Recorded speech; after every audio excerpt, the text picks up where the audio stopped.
సరళ కథలకు స్వాగతం. ఈరోజుది కథ గౌరవం. రామన్నగూడెంలో శాంతయ్య, రాజయ్య అనే ఇద్దరు వ్యక్తులు ఇరుగు పొరుగున నివసించేవారు. ఇద్దరు బాగా డబ్బున్నవారు.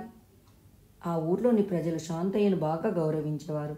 తనను గౌరవించాలనే ఉద్దేశంతో రాజయ్య ఎన్ని మార్లు అన్నదానాలు, వస్త్రదానాలు చేశాడు. అయినా ఫలితం కనబడలేదు.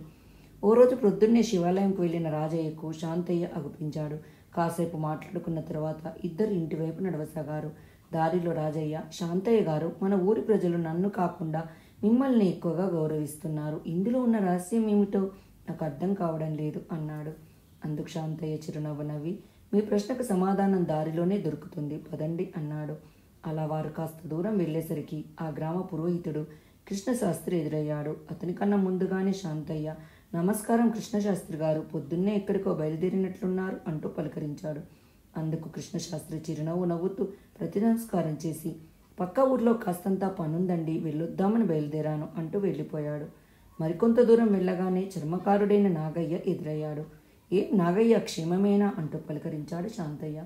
అందుకు నాగయ్య రెండు చేతులు జోడించి, ఏదో తమరి దయ వల్ల అంతా క్షేమంగానే ఉన్నామండి అంటూ ముందుకు నడిచాడు.